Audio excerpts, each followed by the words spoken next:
Ada seorang nabi yang kaya, nabi kaya, namanya Nabi Ayub. Iblis kalau orang begini kan keki, ibadahnya rajin, kaya. Nih yang kayak begini susah digodain. Kalau ibadahnya rajin, miskin, kali bisa disogok. Sini imannya mantap, ibadahnya rajin, kaya, nabi lagi. Oh, tapi namanya iblis, nggak kurang akal. Laporan, Tuhan, kenapa Les? Ya ini bahasa saya, bahasa Qurannya sih nggak gitu.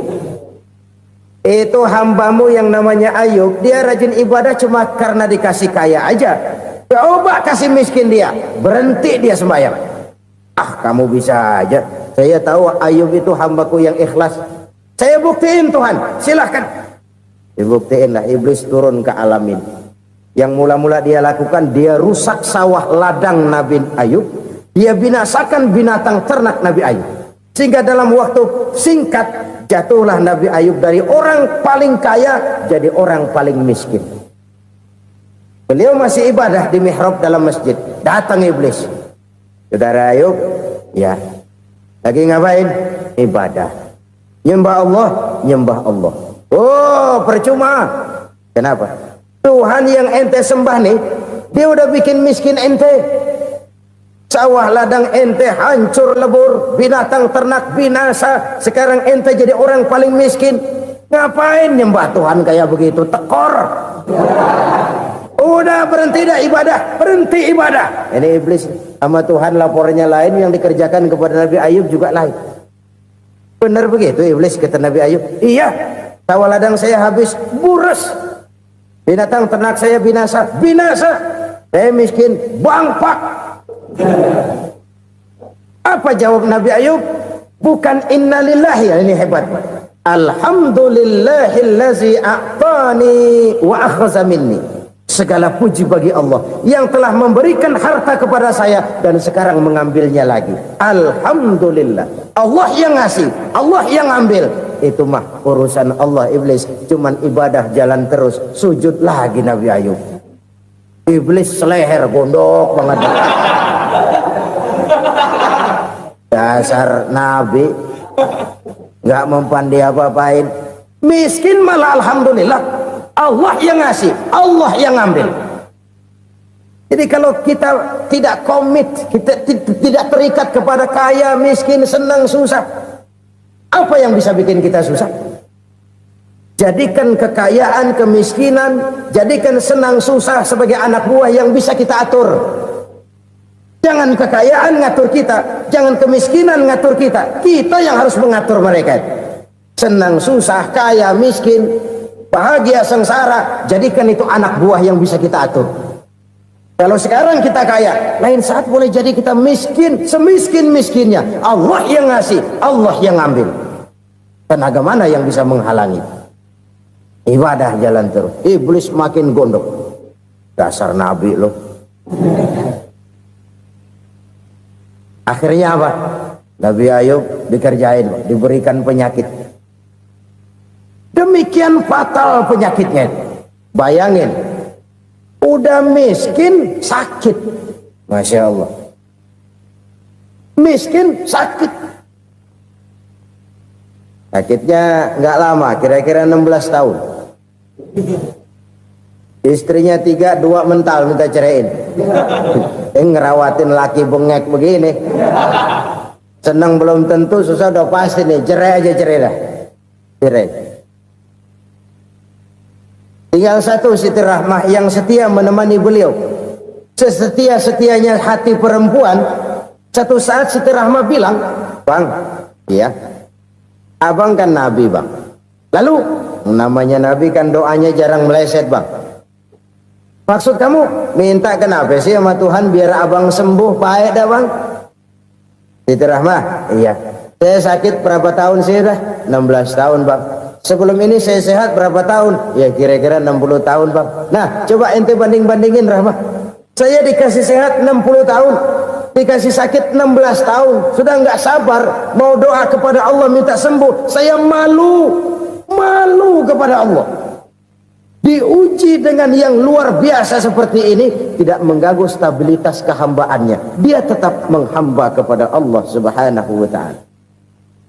Saudara-saudara kaum muslimin rahimakumullah, kunci menghadapi kesulitan itu apa? Allah jelaskan dalam satu ayat, wa basyiris sabirin alladzina iza asabathum musibah qalu inna lillahi wa inna ilaihi raji'un. Gembirakan orang-orang yang sabar. Siapa mereka itu? Yang apabila mendapat musibah mereka kembali kepada keyakinan dasar, segalanya dari Allah dan segalanya akan kembali kepada Allah. Ini konsepsi dasar dari sikap muslim dalam menghadapi berbagai kesulitan. Segalanya dari Allah, segalanya akan kembali kepada Allah. Kalau ini sudah kondisi dasarnya, maka kita akan lapang menghadapi kenyataan bagaimanapun pahitnya. Apakah itu namanya miskin, apakah itu namanya sakit, bahkan maut sekalipun. Maut sekalipun, segalanya dari Allah, segalanya akan kembali kepada Allah. Ini sikap hidup, bukan sekedar ucapan. Kita kadang-kadang menjadikannya sebagai ucapan. Mulutnya sehingga berhenti, innalillahi wa inna ilaihi raji'un, tapi nangisnya terus gerung-gerungan. Bukan itu, ini kesadaran moral. Kalau segalanya dari Allah, segalanya kembali kepada Allah, kan sebenarnya cuma nunggu giliran. Hari ini saya nyembayangin dia, entah hari apa saya disembayangin orang. Hari ini saya antar dia ke kubur, entah hari apa orang nganterin saya ke kubur. Hari ini saya tahlilkan dia, entah nanti kapan orang tahlilkan saya. Segalanya dari Allah, segalanya akan kembali juga kepada Allah. Oleh sebab itu saudara-saudara, kesulitan bukan untuk ditakuti. Kesulitan justru untuk diatasi, dicarikan jalan keluarnya. Dan tidak ada orang yang tidak pernah mendapat kesulitan. Tidak ada. Semakin tinggi status sosial, semakin tinggi kualitas keimanan, semakin besar juga tingkat kesulitan. Hanya saja bagaimana cara kita mengatasinya. Dan Al-Quran menyatakan, inna ma'al usri yusra. Di balik kesulitan itu pasti ada kemudahan. Roda itu berputar. Karena itu Rasulullah sallallahu alaihi wasallam mengingatkan kepada kita, ta'arraf ilallahi fir raha ya'rifka fis syiddah. Ingatlah kepada Allah di waktu kamu senang, supaya Allah ingat kepada kamu di waktu kamu susah. Kalau waktu senang kita ingat kepada Allah, kita susah, Allah tidak akan meninggalkan kita. Tapi kalau waktu senang kita jauh dari Allah, sujud tidak sempat, dengan masjid jauh, ketika senang kita lupakan Allah. Nanti begitu kita susah, Allah lupakan kita. Dan itu menyakitkan. Oleh karena itu orang-orang tua kita dulu bilang, kalau lagi sehat ingat-ingat lu bakal sakit nanti. Kalau lagi kaya ingat-ingat satu saat kita bakal jatuh miskin. Bahkan kalau lagi muda ingat-ingat kita bakal tua. Dan yang terpenting, kalau lagi hidup ingat-ingat kita bakal mati. Saudara-saudara kaum muslimin rahimakumullah. Jadi yang kedua yang merupakan perbendaharaan surga, menyembunyikan musibah. Saudara-saudara kaum muslimin rahimakumullah. Hal ketiga yang merupakan perbendaharaan surga adalah wasilatur rahmi. Orang yang suka bersilaturahmi. Sebagaimana yang kita maklum bahwa manusia adalah makhluk yang disebut zon politika. Makhluk sosial yang tidak mungkin hidup sendiri-sendiri. Betapa dan siapapun kita memerlukan orang lain. Bodoh betul manusia kalau tinggal di tengah masyarakat tapi tidak mau bermasyarakat. Merasa hebat sendiri, pinter sendiri, gagah sendiri, kaya sendiri. Mungkin kalau mati juga ngubur sendiri. Jangankan kita di sini, di sorga saja Nabi Adam waktu sendirian bengong melulu, mondar mandir. Allah tegur dam sepi dam. Ya ini kalau bahasa saya. Iya Tuhan sepi ini nggak ada coret-corekan pisan ini. Diciptakan Siti Hawa baru anteng Nabi Adam. Itu di sorga. Cobalah. Umpamanya saudara tinggal di Jakarta nih. Kayak bener. Apaan aja di Jakarta punya saudara dah. Pembuatan semanggi ambil. Monas, Buntel bawa pulang, hotel-hotel ambil semua. Cuman tinggal di Jakarta sendirian, apa enaknya? Betapa dan siapapun kita perlu orang lain. Tidak ada seorang pun yang bisa memenuhi kebutuhan hidupnya secara sendiri-sendiri. Nah, Islam telah menyelamatkan manusia dari ras diskriminasi, mengikat manusia dengan persaudaraan yang berlandaskan kepada akidah. Karena itu dianjurkan bersilaturahmi. Bahkan Nabi menyatakan, man arada ayyubsata lahu fi rizqihi wa yunsa'a fi atharihi falyasil rahimah. Siapa yang kepengen diluaskan rezekinya dan dipanjangkan usianya, banyaklah ia bersilaturahmi. Siapa yang kepengen dimudahkan rezekinya, hendaknya ia banyak bersilaturahmi. Kalau banyak teman, kesulitan kan paling tidak ada tempat cerita. Udah susah, sendirian kita pikirin diri, nggak ada tempat tukar pikiran. Cepet banget sama bengek. Dilawan sendiri. Nah, secara makro kita bisa berkata, tidak mungkin ada kemenangan kalau tidak ada kekuatan. Tidak ada kekuatan kalau tidak ada kesatuan dan persatuan. Tidak mungkin ada kesatuan dan persatuan tanpa semangat silaturahmi. Kalau umat Islam mau menang, dia harus kuat. Kalau umat Islam mau kuat, dia harus bersatu.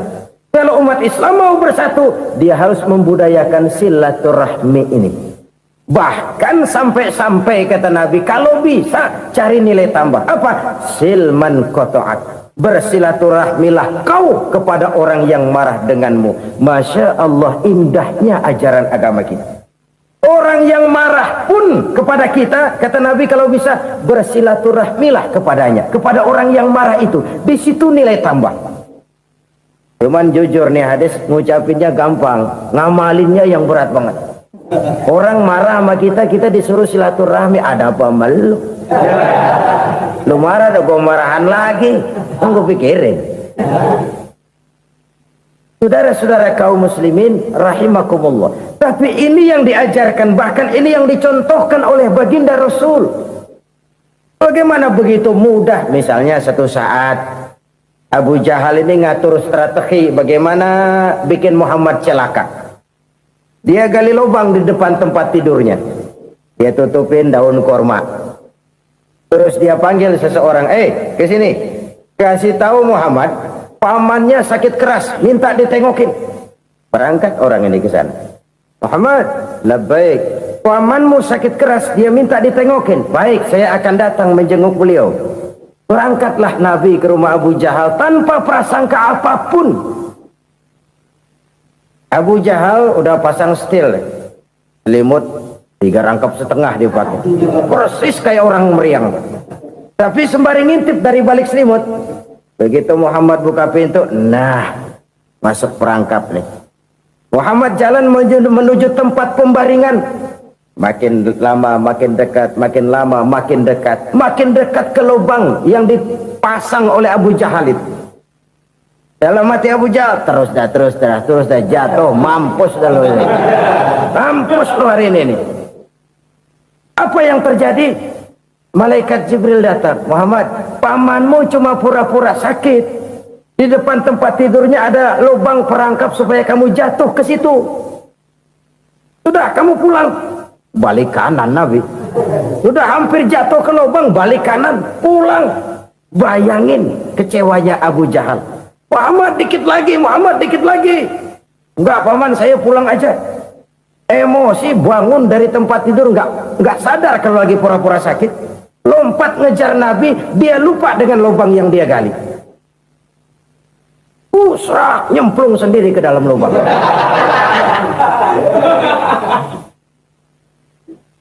Nabi terus berlalu. Ini terjadi keanehan. Jatuh ke lubang yang dia gali itu sebenarnya nggak terlalu dalam ya, antara 3-4 meteran lah. Tolong saya jatuh ke lubang ini. Datanglah pelayan-pelayannya itu. Angkat saya dari sini. Oh, yang ngulurin tambang. Satu gulung, belum juga nyampe itu tambang. Kurang, beli lagi ke warung. Sambung, ulur lagi, nggak juga bisa sampai. Wah, ini kerjaan Muhammad ini. Tolong, siapa salah seorang kamu ke rumah Muhammad, kasih tahu encangnya kecebur. Minta ditolongin. Sampaikan kepada Rasul. Kenapa? Pamanmu jatuh ke lubang, Muhammad minta tolong diangkatin. Tambang udah nyambung-nyambung gak nyampe juga. Ya, nanti saya datang, saya tolong. Cobain. Nyata-nyata orang berniat jahat mau mencelakakan dia. Datang dia menolong. Ini yang disebut air tuba dibalas air susu ya ini. Bukan sebaliknya. Air tuba dibalas air susu. Paman, kecebur ya? Iya Muhammad, tolong ini. Pegang tangan saya. Nabi ulurkan tangannya. Nyampe. Dipegang oleh Abu Jahal. Diangkat ke atas. Sampai atas. Apa kata Abu Jahal? Sihirmu memang hebat Muhammad. Udah ditolongin dikata sihir. Yang enak kita kemplang kan itu orang begitu. Urusan apa? Tapi inilah akhlak. Kalau bisa kamu bersilaturahmilah dengan orang yang marah kepadamu sekalipun. Orang marah kita tetap baik. So, kalau kita berbuat baik sama orang yang memang baik, rasanya sih biasa-biasa aja. Orang baik kita baik lagi, ya draw aja, belum ada nilai tambah di situ. Baru ada nilai tambah kalau kita bisa berbuat baik kepada orang yang nyakitin kita. Itu namanya kita setingkat di atas dia. Dia sakitin kita, kita berbuat baik sama dia. Dia pelit sama kita, kita baik sama dia. Dia marahin kita, kita deketin dia. Di situ kita punya nilai tambah.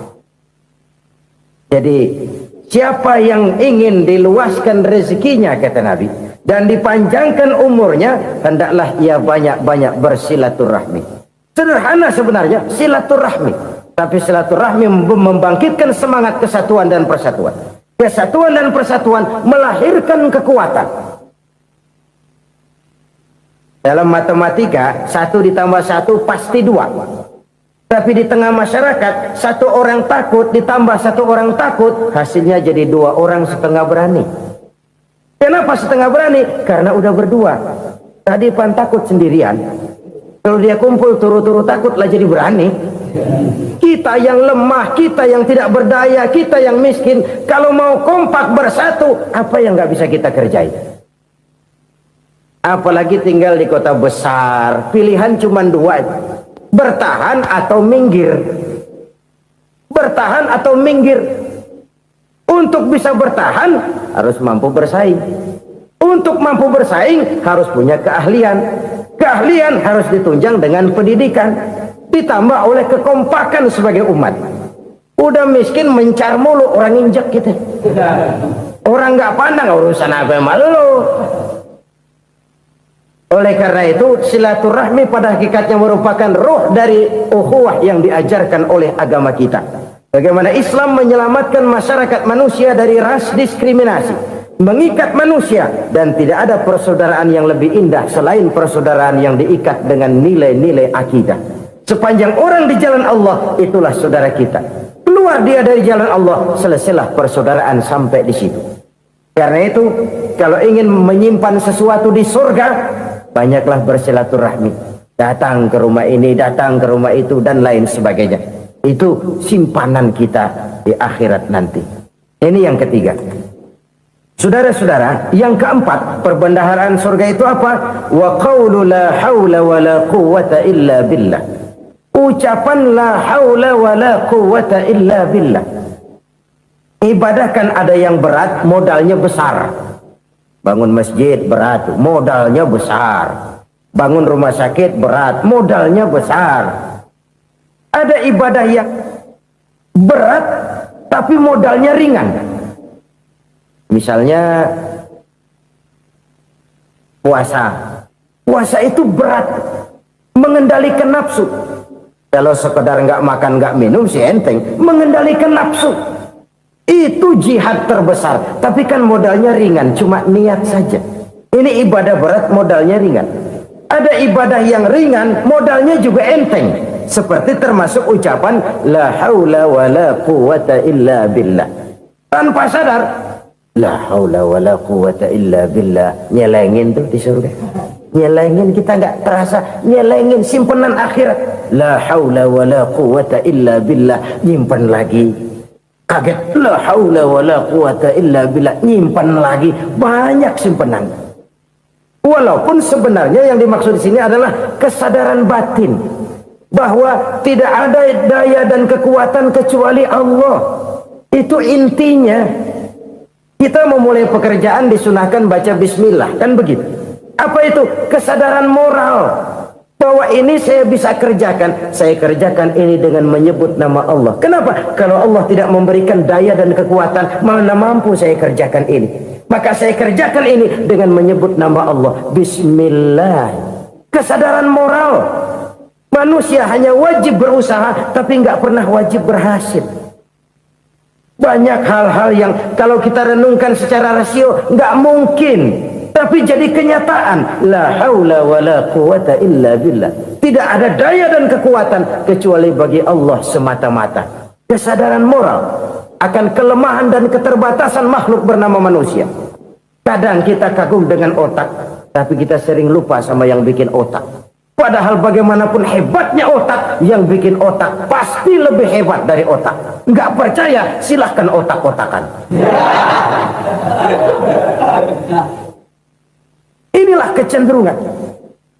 Kita kagum dengan pesawat-pesawat mutakhir, bukan main, besi gede banget terbang itu.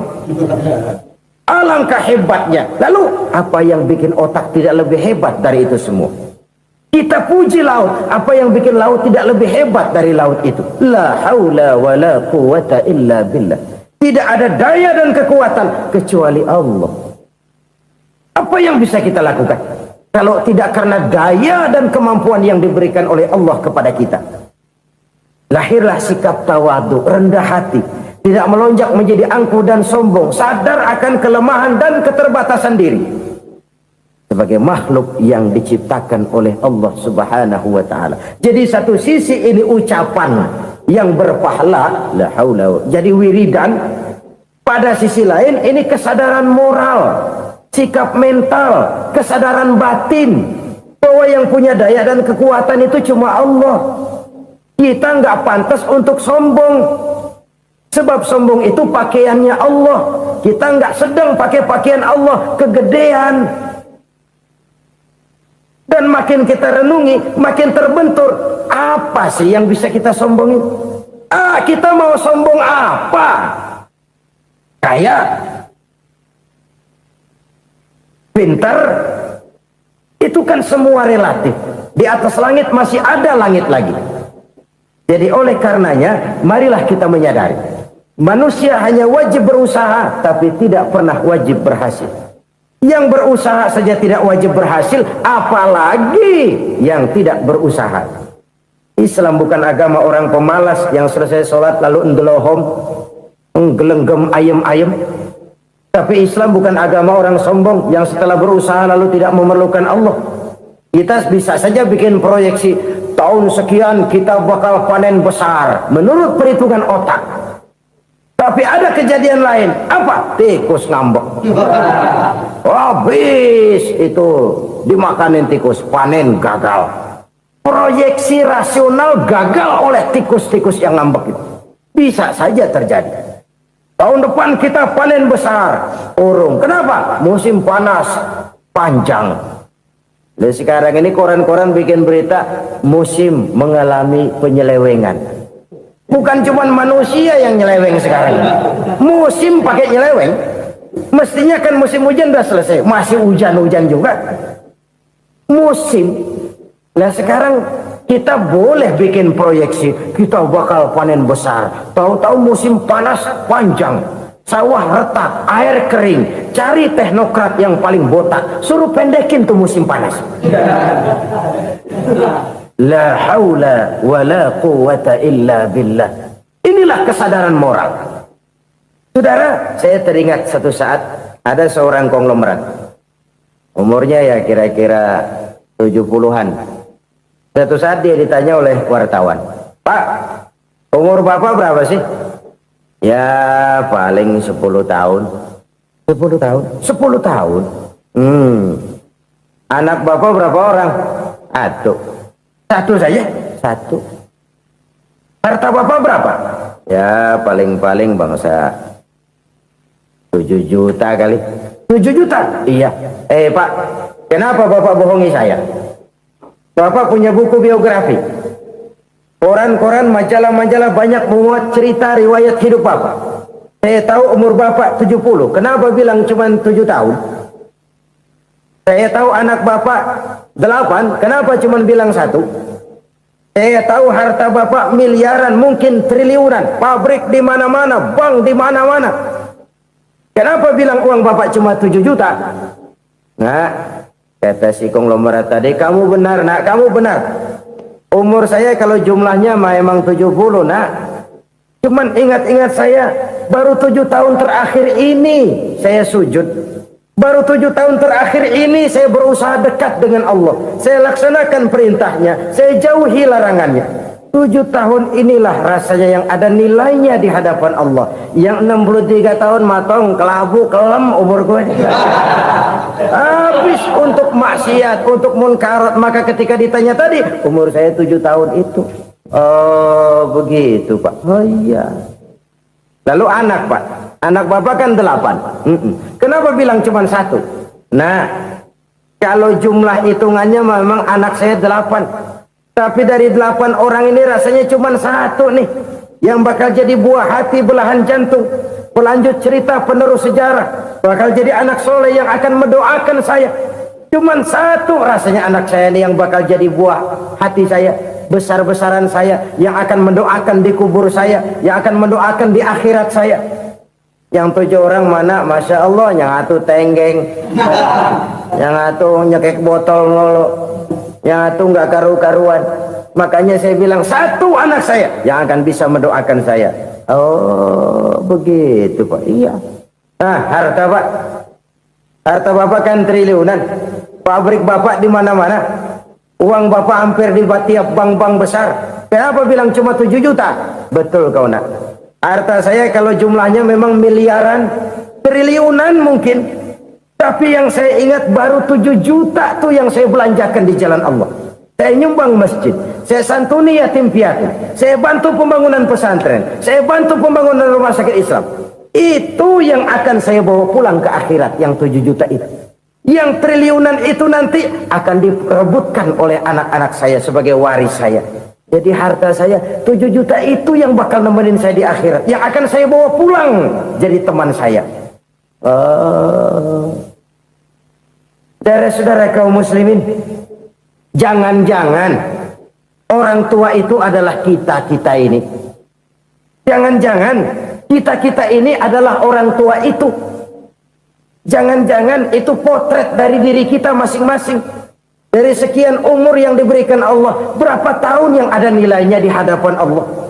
Dari sekian anak-anak yang merupakan amanah, berapa yang akan mendoakan kita sebagai orang tuanya menjadi anak soleh? Dari sekian banyak harta yang diberikan Allah, berapa yang akan kita bawa pulang menghadapnya nanti, yang kita belanjakan di jalan Allah? Ini sebuah potret kehidupan. Karena itu kita kembali kepada la haula wa la quwwata illa billah.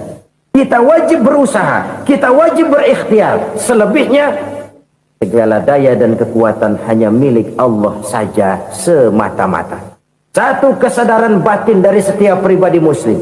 Setelah ia berusaha dan berikhtiar, ia menyerahkannya kepada Allah Subhanahu wa ta'ala. Jadi satu sisi ini merupakan wiridan ucapan yang mengandung pahala, pada sisi lain ini merupakan sikap batin dari seorang muslim di dalam ia menghadapi realitas kehidupan ini. Saudara-saudara kaum muslimin rahimakumullah, kalau ini kita jadikan satu basis kehidupan, maka ini akan menyelamatkan manusia dari kemungkinan tergelincir menjadi orang yang lupa diri dan lupa darat.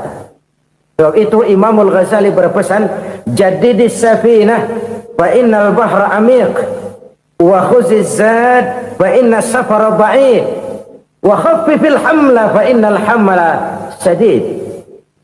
Perbarui selalu kapalmu karena lautan sangat dalam. Bawa bekal yang banyak karena perjalanan ini sangat jauh. Ringankan beban karena kebanyakan beban akan menyakitkan. Alangkah indah kalimat ini, Alangkah dalam makna yang terkandung di sana. Perbarui selalu kapalmu karena lautan sangat dalam. Apa artinya ini? Jaga mentalmu baik-baik. Pelihara imanmu baik-baik karena hidup penuh cobaan seperti lautan. Kita kalau berlayar di lautan kan kadang-kadang tenang, angin bertiup sepoi-sepoi basah. Jika malam datang, bintang gemintang bertabur menghias cakrawala. Rembulan memantulkan sinarnya dengan indah. Dalam keadaan begitu berlayar enak. Tapi lain saat ombak menggunung, halilintar menyambar, angin topan bertiup. Berapa banyak sudah saudara-saudara kita yang tenggelam di lautan dunia tanpa sadar bahwa dia belum sampai kepada pantai yang akan dituju. Berapa banyak sudah saudara-saudara kita yang tenggelam di lautan dunia ini tanpa sempat bangkit lagi. Dia menyangka sudah sampai kepada tujuannya. Hati-hati kapal jangan sampai bocor karena lautan sangat dalam. Iman ini jaga baik-baik karena hidup penuh dengan ujian. Wa khuzizat fa inna safara ba'id. Bawa bekal yang banyak karena perjalanan sangat jauh. Saudara mau ke Bandung, bawa duit. Saudara mau ke Surabaya, banyakan lagi duitnya. Saudara mau ke Mekah, gepokan, iketan tuh duit, nggak lembaran lagi. Makin jauh perjalanan, makin banyak bekal yang harus kita bawa.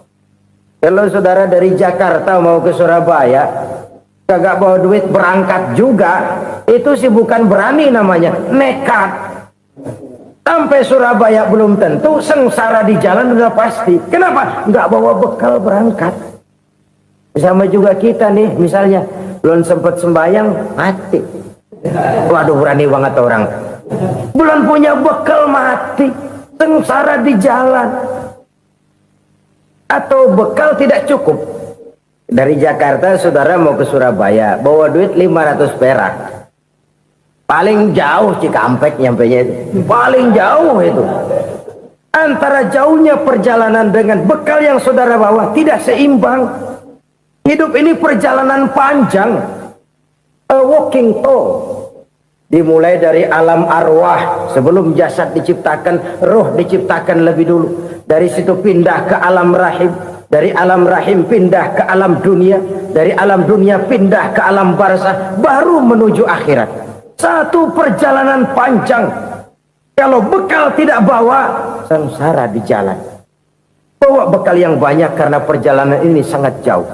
Wa khaffifil hamla, ringankan beban karena beban itu cuma akan menyulitkan. Kalau bekal itu sih keperluan, tapi beban nggak kita perluin, cuma ngeberat-beratin. Apa ini beban? Dosa, kecurangan, kebatilan, kesoliman, ketidakadilan, kesewenang-wenangan. Itu akan jadi beban kita di akhirat. Alangkah celakanya, perjalanan panjang, bekal tidak bawa, beban kelewat banyak, alamat sengsara di jalan. Pahala tidak ada, dosa berlipat ganda. Na'udzubillah, summa na'udzubillah. Kalau kita rangkum nasihat Al-Ghazali dengan kisah si konglomerat tadi, kita akan mengambil kesimpulan. Pertama, bekal terbaik dalam menghadapi gejolak kehidupan ini tidak lain adalah iman. Yang kedua, pahala dan dosa. Dua hal kontroversial. Pahala adalah bekal, dosa adalah beban. Tapi kita sekarang kan tidak begitu terangsang kepada yang abstrak. Orang berlomba mencari yang konkret-konkret saja, yang real. Kalau memang dosa, benjol dong, kira-kira begitu. Kira-kira begitu. Persis orang Yahudi dulu. Orang Yahudi itu kan pernah minta kepada Nabi Musa, Ya Musa, lan nu'mina laka hatta narallaha jahrah. Musa, kami nggak bakal mau beriman kepada Allah kalau belum kami lihat Allah ada nongkrong di depan kami. Sesuatu yang bisa membawa manfaat baik untuk dirinya, untuk anak cucunya, maupun untuk keluarganya, untuk masa kini dan masa depannya. Kadang simpanan itu berbentuk uang, kadang berupa tanah, lain saat berbentuk pabrik, dan lain sebagainya. sementara masa depan yang paling pasti adalah akhirat. Jika untuk masa depan dunia kita rela memeras keringat, membanting tulang, pergi pagi dan pulang petang, menyimpan uang, menyimpan tanah, menyimpan pabrik, pernahkah kita merenung jika satu saat kiamat datang, kita dibangkitkan dari kubur masing-masing, berdiri di padang mahsyar untuk mempertanggungjawabkan seluruh kegiatan hidup kita di dunia ini, lalu kita akan menuju ke alam akhirat. Sudahkah kita mempunyai simpanan untuk akhirat kita? Pada pertemuan kali ini saya ingin menyampaikan sebuah hadis di mana Rasulullah sallallahu alaihi wasallam bersabda, "Arba'un min kanzil jannah." Simpanan sorga ada 4 macam. Yang pertama, ikhfa'us sadaqah, menyembunyikan sedekah. Saudara-saudara kaum muslimin, sebagaimana yang kita maklum bahwa Allah Subhanahu wa taala melebihkan sebagian rezeki dari kita terhadap yang lain. Ada yang kaya, ada yang setengah kaya, ada yang miskin, ada yang setengah miskin, dan selanjutnya.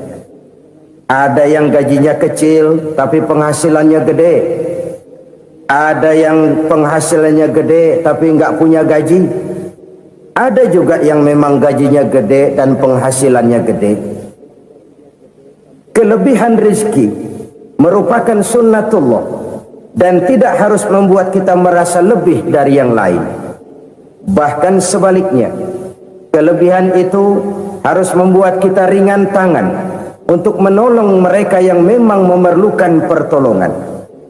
Kalau saudara diberikan ilmu, maka pertanyaan akhirat cuma satu: ilmumu kau amalkan untuk apa?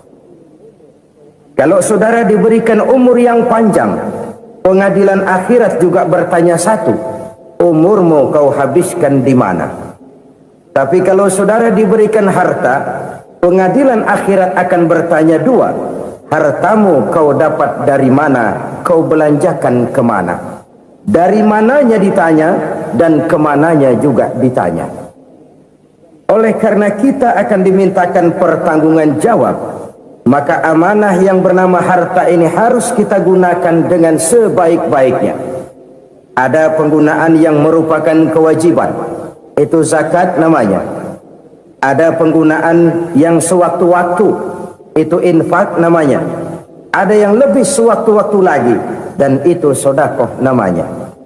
Zakat dia terikat oleh haul dan nisab, oleh putaran batas waktu dan ukuran dari harta itu sendiri. Sedangkan infak terikat oleh situasi dan kondisi perekonomian seseorang. Sedangkan sedekah tidak terikat dengan apapun. Dalam kondisi seperti apapun kita bisa melakukan sedekah dengan yang terkecil sekalipun. Sampai-sampai Rasulullah sallallahu alaihi wasallam mengajarkan, la tahqiranna minal ma'rufi syai'an walau an talqa akhaka biwajhin talik. Atau ada hadis, tabassumuka fi wajhi akhika laka shadaqah. Senyumanmu kepada temanmu adalah sedekah. Jadi untuk melakukan sedekah tidak harus dalam berbentuk uang. Dengan ilmu kita bisa sedekah, dengan tenaga kita bisa bersedekah, dengan pikiran kita bisa bersedekah, bahkan senyum kepada teman itu pun sedekah. Jadi kalau sedekah dengan uang memang belum punya uang, nyengir aja banyakin. Itu asal pada tempatnya, jangan lalu ketemu tiang listrik cengengesan. Tentu tidak pada tempatnya dan tidak wajar. Nah, sedekah yang paling dicintai Allah adalah sedekah yang disembunyikan. Artinya jauh dari sifat riya.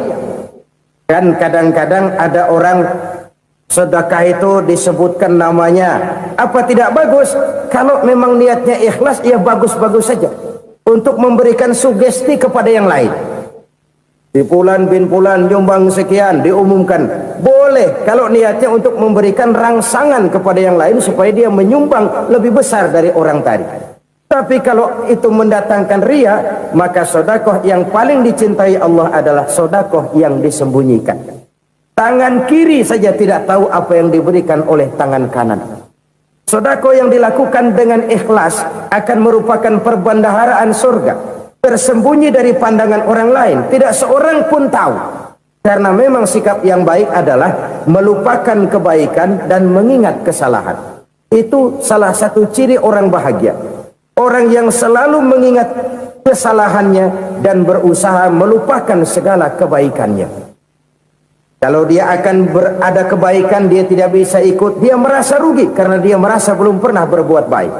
Tapi kalau akan melakukan kesalahan baru, dia ingat kesalahan yang sudah-sudah, sehingga terhalang baginya untuk melakukan satu kesalahan baru. Demikianlah saudara-saudara, bahwa Allah melebihkan rizki sebagian kita dari yang lain, agar terjadi tolong-menolong dalam kehidupan ini. Jadi kesenjangan yang nature, kesenjangan yang alami, itu sunnatullah. Ada yang kaya, ada yang miskin, ada yang kelas menengah. Nah, kenapa lalu sekarang kita berusaha mengentaskan kemiskinan? Oleh karena adanya kesenjangan struktural. Kalau yang kaya bisa semakin kaya, kenapa yang miskin tidak bisa naik jadi ikut sedikit kaya? Sebab pada dasarnya Islam adalah agama yang sejak turunnya sudah berupaya memerangi kemiskinan. Bahkan dikatakan kemiskinan itu mendekatkan kepada kekufuran. Orang kalau miskin udah dekat banget sama kafir. Gampang menjadi kafir. Berapa banyak saudara-saudara kita yang oleh karena soal perut, oleh karena soal materi, terpaksa meninggalkan dan menanggalkan akidahnya, menjual petunjuk yang diberikan Allah dengan kesenangan dunia yang cuma sebentar ini. Na'udzubillah thumma na'udzubillah. Jadi makin kita sembunyikan satu sedekah, semakin banyak perbendaharaan kita di surga. Sedekah yang paling dicintai Allah adalah sedekah yang disembunyikan. Malahan ada seorang sufi, dia punya kebiasaan kalau pergi sholat Jumat dia bawa uang, itu uang dia taruh di bawah tikar masjid. Dia niat sedekah kepada siapa saja yang nemuin itu duit. Maksudnya apa? Supaya yang nemuin nggak tahu siapa yang punya duit. Demikian dia saking ingin menyembunyikan sedekahnya. Karena sifat ria itu bisa memakan amal kita sendiri. Ria itu termasuk menyebut-nyebut kebaikan kita. Orang yang suka nepuk dada, sedikit-sedikit ngitungnya kalau nggak gua. Tuh kalau nggak gua tuh. Tuh yang belas itu kalau nggak gua, kalau nggak gua. Iya kalau nggak lu kenapa emang? Orang yang suka menepuk jasad. Terus biasanya memang begitu saudara-saudara. Kalau perang lagi berkecamuk, orang nggak sempat ngaku jadi pahlawan. Tapi begitu perang selesai, yang kagak kenal bedil ngaku pahlawan, mas. Itu sesuatu yang biasa. Oleh karenanya, orang-orang yang ikhlas dalam bersodako, disembunyikannya sodako itu, Allah cinta betul.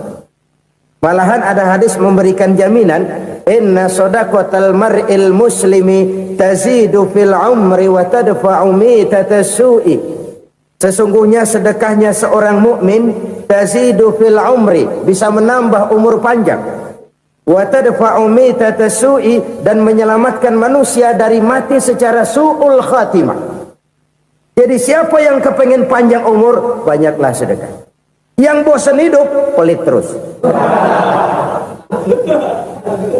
Sedekah menambah panjang umur dan menyelamatkan manusia dari mati secara su'ul khatimah. Pak, katanya umur itu nggak bisa ditambah, nggak bisa dikurangin. Kapan? Kalau ajal sudah datang. Wa idza jaa ajaluhum la yastakhiruna sa'atan wa la yastaqdimun. Kalau ajal datang tidak bisa dimajukan, tidak bisa dimundurkan. Itu kalau ajal sudah datang. Tidak bisa lagi umur ditambah dikurangi, sudah datang. Tapi kalau belum datang, itu kan haknya Allah. Mau ditambah, mau dikurangi, hak prerogatif Allah. Sebagai pencipta manusia, Allah maha kuasa dan maha mampu. Sedekah ini menambah panjang umur dan menyelamatkan manusia dari mati secara su'ul khatimah. Tuh, orang mati kan sama ya kondisinya, mati nggak nafas, tapi hakikat mati kan lain-lain. Ada yang mati itu husnul khatimah, baik akhirnya. Misalnya lagi ngaji mati, lagi sholat mati, lagi sedekah mati. Ini yang dinamakan dengan husnul khatimah, baik di akhirnya. Sebaliknya ada yang su'ul khatimah, jelek di akhirnya. Ini yang jadi catatan akhir. Lagi nyekek botol, mampus. Lagi banting kartu, modar. Su'ul khatimah, jelek pada akhirnya. Sedekah menyelamatkan manusia dari mati secara su'ul khatimah. Dan kita semua kepengen mendapat husnul khatimah, jauh dari su'ul khatimah. Oleh sebab itu yang bisa menyelamatkan kita dari penyakit itu antara lain adalah sedekah yang disembunyikan, yang dikerjakan dengan ikhlas karena Allah, tidak karena kepengen dipuji orang, tidak karena ingin dikatakan orang pemurah. Sebab orang dermawan itu orang yang memberi tanpa harus diminta. Kalau masih harus diminta, ya belum dermawan namanya, masih harus diminta. Kalau nggak diminta ya tulus, lolos, polos. Saudara-saudara kaum muslimin rahimakumullah, harta adalah amanat dan akan kita pertanggungjawabkan. Allah melebihkan rizki sebagian kita dari yang lain agar kita saling tolong menolong, bantu membantu. Nabi janjikan siapa yang meringankan beban saudaranya muslim di dunia, Allah akan meringankan bebannya di akhirat nanti. Sebuah jaminan dari baginda Nabi. Si orang yang kita bantu barangkali tidak bisa membalas, Allah yang akan membalas lewat jalan lain yang tidak pernah kita sangka-sangka. Ada orang tanya, Pak, ini ada orang nyumbang masjid sambil marah-marah, gimana? Saya bilang sumbangannya aja ambil, marahnya jangan. Marahnya jangan diambil, itu urusan dia. Saudara-saudara kaum muslimin rahimakumullah, umat Islam ini kan umat yang punya potensi besar. Kadang kita merenung, kenapa kadang-kadang pembangunan masjid kok lambat sekali? Kalau hotel hari ini peletakan pertama, bulan depan peresmian. Supermarket hari ini peletakan batu pertama, minggu depan peresmian. Tapi kalau sudah yang namanya masjid, kadang-kadang peletakan batu pertama sekaligus jadi batu terakhir. 3 tahun, 4 tahun, campur nebar jalak di jalanan, duit dijaring kayak ikan sepat. Apa tidak ada orang Islam yang kaya? Banyak. Apa tidak ada pengusaha muslim yang jadi konglomerat? Ada. Lalu yang belum banyak itu yang komit terhadap nilai-nilai agamanya. Akhirnya kita jatuh jadi umat yang lemah. Belum ada pengusaha konglomerat muslim buka pabrik super mie cap beduk misalnya umpamanya atau pabrik kecap cap sorban supaya identitas keislamannya sedikit kelihatan. Kita jatuh jadi umat yang lemah karena potensi tidak terinventarisir dengan baik. Kita ini ibarat kompor yang cuma matengin nasi orang lain. Potensi kita dimanfaatkan oleh orang lain. Ukhuwah Islamiyah kita baru terbatas kepada silaturahmi. Ukhuwah di bidang ekonomi kita lemah. Ukhuwah di bidang kebudayaan kita lemah. Apalagi ukhuwah di bidang politik kita lebih rapuh lagi. Padahal ukhuwah itu adalah totalitas kehidupan manusia, menyangkut ipolek sosbud. Memerlukan nilai-nilai ukhuwah. Jadi oleh karena itu mari kita menyadari, di dalam harta kita, walaupun kita yang cari, pergi pagi, pulang sore, peras keringat, banting tulang, di sana ada harta anak yatim. Di sana ada hak masjid, di sana ada hak pesantren, di sana ada hak jihad. Berbahagialah seseorang apabila dia oleh Allah dijadikan keran. Keran itu menyimpan air, tapi tidak untuk dirinya, tapi disalurkannya kepada mereka yang memang memerlukannya.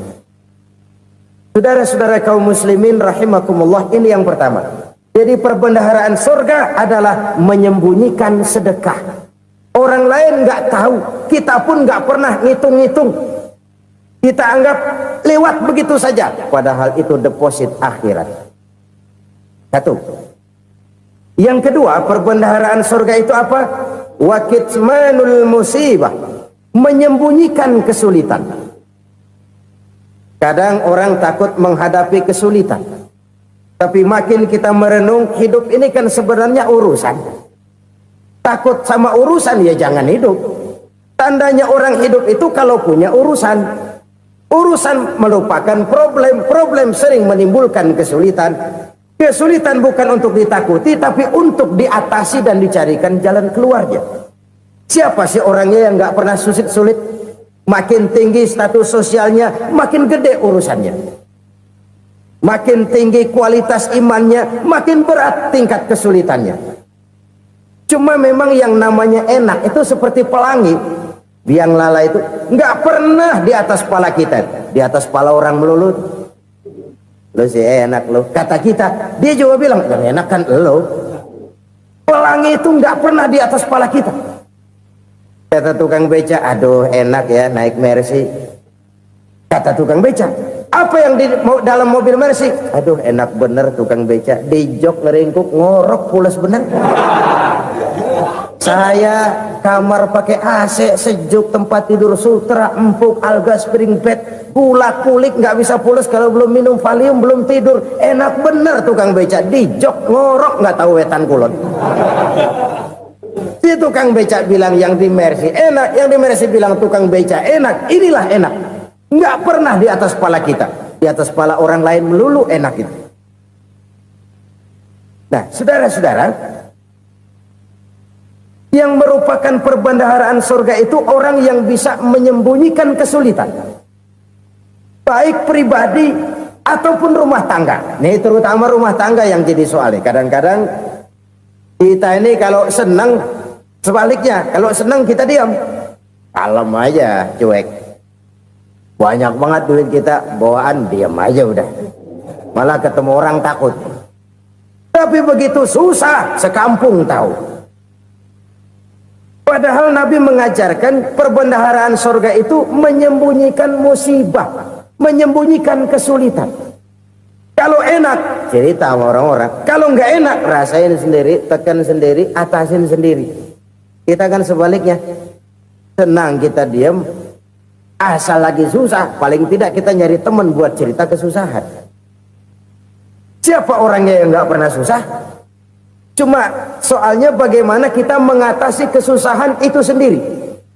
Begitu juga misalnya kalau orang sudah berumah tangga, itu orang tuanya harus menjadi tempat dia cerita yang enak-enak saja. Yang nggak enak rasain berdua, selesaikan berdua, atasin berdua. Jangan dibalik. Asal senang diam, giliran susah aja. Maknya laporan. Terbalik. Bisa menjaga security informasi. Maka nama bayam keluar diem, malah seluitan.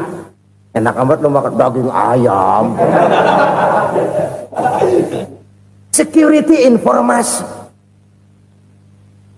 Saudara-saudara kaum muslimin rahimakumullah, ujian yang terberat itu yang pernah diberikan kepada para nabi, para rasul, para aulia, para ulama. Makin tinggi keimanan, makin berat bentuk kesulitan. Ayo saya kemukakan satu contoh.